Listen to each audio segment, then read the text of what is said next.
नमस्कार। B part third Hindi साहित्य की इस आभासी कक्षा में आज हम मुक्तिबोध पढ़ रहे हैं। मुक्तिबोध की प्रसिद्ध कविता दूर तारा। इस कविता के बारे में हम बात करें तो इस कविता को हम इस तरह से समझिएगा, आप इसको इस तरह समझने का प्रयास करिएगा कि एक तारे को लेकर कवि ने मानव कि व्यक्तित्व को व्याख्यायित करने का प्रयास किया है। जैसे जैसे हम कविता पढ़ेंगे मैं उस तरह से आपको उसको समझाने का प्रयास करूंगी। तीव्र दूर तारा, तीव्र गति अति दूर तारा, वह हमारा शून्य के विस्तार नीले में जला है।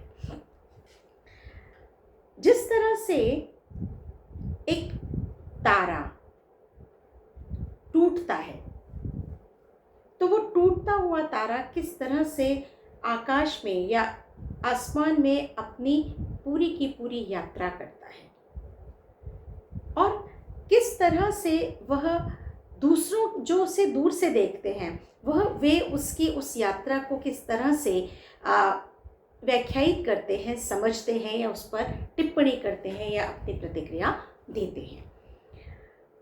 तीव्र गति अति दूर तारा, वह हमारा शून्य के विस्तार नीले में जला है।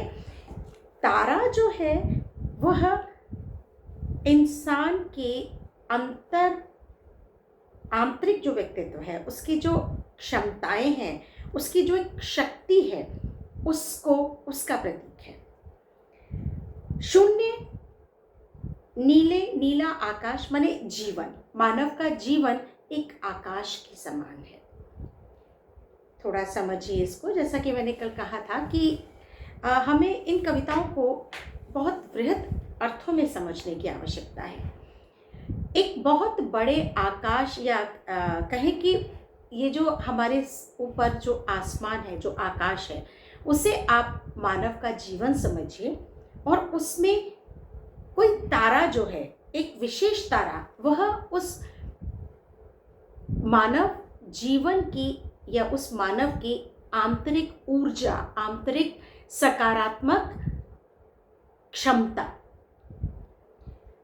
तो एक विशाल आकाश में एक तारा अपने स्थान पर है, उसकी अपनी गति है, वह गतिमान है। अगर कोई मनुष्य आशान्वित नहीं होगा, अपनी क्षमताओं का उपयोग नहीं करेगा तो वह जीवन नहीं जी पाएगा। प्रकट तौर पर हमें ये लगे कि हम बहुत निराश हैं, हम दुखी हैं, हमारे पास करने के लिए कुछ नहीं है, हमारा जीवन बहुत ज़्यादा निराशा से परिपूर्ण है। ऐसे में भी मानव की, ऐसे बिल्कुल चारों तरफ से निराश हो चुके हुए मानव के अंतर में भी एक आशा, एक ऐसी अपार क्षमता, एक ऐसी उसकी आंतरिक ऊर्जा, उसका एक आंतरिक व्यक्तित्व होता है जो उसे फिर से खड़े होने के लिए बाध्य भी करता है और करता भी है और हो सकता है। तो ये जो दूर तारा, माने जो कि दूर तारा क्यों कहा है? क्योंकि वो प्रकट रूप में ऐसे व्यक्ति को दिखाई नहीं देता। जब हम निराश होते हैं, जब हम दुखी होते हैं, जब हम परेशान होते हैं, तो हमें वो अपनी उस शक्ति का एहसास नहीं होता जो हमारे अंदर विद्यमान है, जो हमारे लिए बहुत अधिक सकारात्मकता लिए हुए है। तो कवि कहता है कि तीव्र गति अति दूर तारा, हम अपनी निराशा में बहुत तीव्रता से डूबते उतरते रहते हैं और वो आंतरिक व्यक्तित्व, वो आंतरिक क्षमता, वो आंतरिक ऊर्जा रूपी जो तारा है वो हमारा ही होता है, लेकिन शून्य के विस्तार नीले में जला है। लेकिन वो नीले माने नीला आकाश, जीवन रूपी आकाश, उस जीवन में वो एकदम से शून्य प्रतीत होता है, गतिहीन प्रतीत होता है। और नीचे लोग उसको देखते हैं, नापते हैं गति, उदय और अस्त का इतिहास, किंतु इतनी दीर्घ दूरी शून्य के उस कुछ न होने से बना जो नील का आकाश, वह एक उत्तर दूरबीनों की सतत आलोचनाओं को, नयन आवर्त के सीमित निर्दर्शन या के दर्शन यत्न को। यहाँ पर इन पंक्तियों में कवि कहता है कि ठीक है, एक मतलब आप इसको बहुत सरल शब्दों में, या हम कहें कि बहुत अत्यधिक सरल तरह से समझने का प्रयास करें, तो हम ये इस तरह से देखें कि एक बहुत निराश, टूटा हुआ, परेशान, दुखी व्यक्ति है जिसे कि अपने जीवन से कोई उम्मीद नहीं रही। ऐसे स्थिति में भी उसे नहीं पता होता कि उसके अंदर कितनी अपार ऊर्जा, क्षमता, सकारात्मकता और उससे फिर से खड़े होने की, फिर से संघर्ष करने की शक्ति छुपी हुई है। और जब वो उस शक्ति को पहचान लेता है तो, और नीचे लोग माने जो दूसरे लोग हैं, उससे इतर, उससे जो विलग जो दूसरे लोग हैं, जो कि उस पर लगातार नज़र बनाए हुए, या जो देख रहे हैं कि ये व्यक्ति कितना निराश है, कितना परेशान है, कितना दुखी है, इससे तो कुछ नहीं हो पाएगा, ऐसे वो लोग जब वो अपनी उस आंतरिक ऊर्जा को, शक्ति को पहचान कर फिर से संघर्षरत होता है, फिर से खड़ा होता है, तो नीचे से लोग उसको देखते हैं, नापते हैं गति, उसकी गति को नापते हैं, माने देखते हैं कि कैसा उसके सारे जो भी कार्य व्यवहार है, जिस तरह से उसका वो जो कुछ भी करता है, उससे वो देखते हैं उदय अस्त का इतिहास। फिर वो उसके उदय और अस्त, माने उसके एक साथ तो उस शक्ति का वो संचरण उसके अंदर नहीं होगा।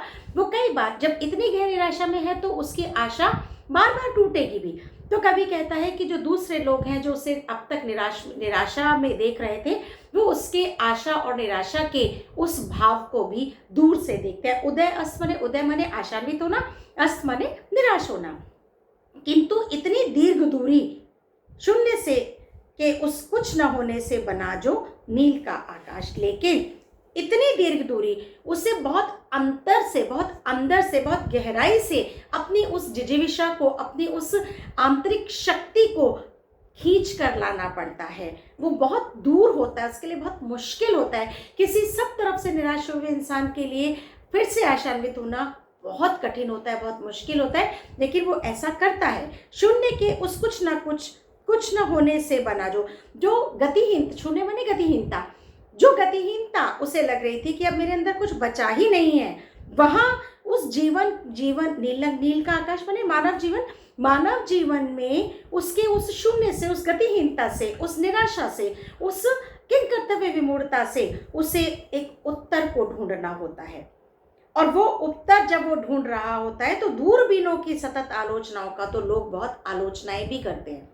दूरबीनों माने दूर से देखने वाले, या जैसे कि किसी तारे को नीचे से दूरबीन से देखा जाता है ऊपर की, अच्छा उस तारे की क्या टहल है, माने वो क्या किस तरह से चल रहा है, उसकी क्या गति है, वो कितना चमक रहा है, कितना नहीं चमक रहा है, या उसकी गति किस तरफ है, कौन सी दिशा में।